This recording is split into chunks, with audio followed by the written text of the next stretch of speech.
Ini isu bukan main, ini isu dua darjat. Kita boleh tengok macam mana orang Islam dianiaya dalam sistem ini. Kita nak salahkan PMX, kita nak salahkan Gomen, kita nak salahkan menteri-menteri. Mereka ni ikut telunjuk je. Sebenarnya mereka hanya orang yang ikut sistem yang dibawa oleh British. Sistem yang kita duduk hari ini adalah sistem British. Sistem yang dibuat oleh Lord William Reid. Suruhanjaya Reid. Suruhanjaya Reid tu nama seorang Yahudi. Kalau kita tengok pasal kes yang ada sekarang ni kan, tengok komen-komen, korang tengok bahagian komen, ramai orang tak puas hati dengan pentadbiran sekarang ni. Memang kita nampak makin dahsyat. Dulu pun sama je. Terlebih dahulu aku nak beritahulah kepada Walanon, nanti diingatkan aku ni Walaon. Tak, aku ni bukan orang politik, aku ni tak bendera sana ke, bendera sini ke, bendera biru ke, bendera kuning ke, bendera hitam ke, bendera putih ke, aku bukan orang dia. Okey? Sebab aku memang tak sokong orang-orang politik ni. Sebab apa? Sebab mereka ini hanya menjalankan tugas. Mereka ni hanya boneka dalam sistem yang dibawa oleh British ni. Jadi sebab tu aku nak beritahu pada rakyat Malaysia, kita kena suruh pemimpin kita tukar sistem yang kita duduk hari ni, ataupun kita kena beritahu pada raja-raja kita, sistem yang kita duduk hari ni bukan sistem undang-undang Islam. Kita tak mengangkat Islam. Ini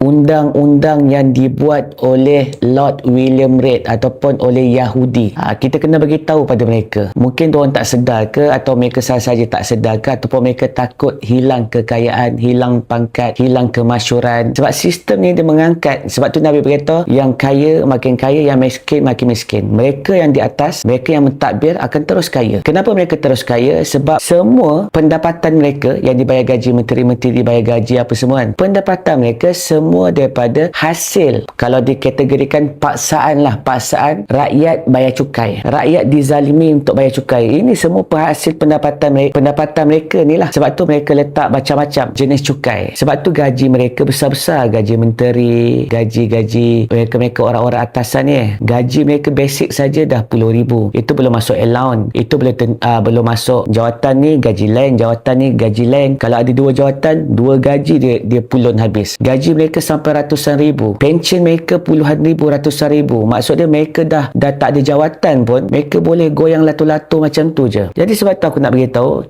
kalau kita nak menyalak pun, kita tak boleh duduk dalam sistem ni. Sistem yang dibawa oleh Yahud wan Nasara ni. Kita kena bagi tahu pada pemimpin, tolonglah tukar. Sistem yang kita duduk hari ni, sistem yang Allah laknat, yang Allah tak reda. Sebab apa? Menzalimi ramai orang. Lepas tu pemerintah kita, mufti-mufti sepatutnya bagi tahu pada pemerintah supaya jangan buat hutang, jangan buat riba. Kita kena kembalikan balik undang-undang yang dibawa oleh Nabi, sistem khilafah. Itu yang kita kena angkat. Kita merdeka sampai sekarang. Yang sekarang ni kita nampak worse zaman Anwar Ibrahim ni. Sebab kita kena faham, menteri-menteri kita, dia tak masuk madrasah, dia tak masuk sekolah agama. Mereka telah di brainwash dekat barat. Mereka ni kebanyakan kelulusan daripada barat. Oxford, Stanford, UK, Australia. Mereka keluaran belah sana. Otak mereka telah didoktrin. Jadi apabila acuan-acuan ni mereka dah banyak belajar kat sana, maka bila mereka balik dan mereka dapat jawatan dan mereka mentadbir pun ikut cara barat. Sebab tu hari ni macam kita tengok dia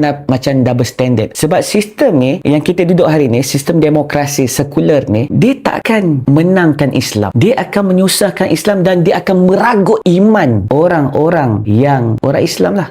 Dia tak akan boleh menyerah diri. Dia tak akan boleh jadi hamba Allah. Dia akan menjadi hamba sistem ni.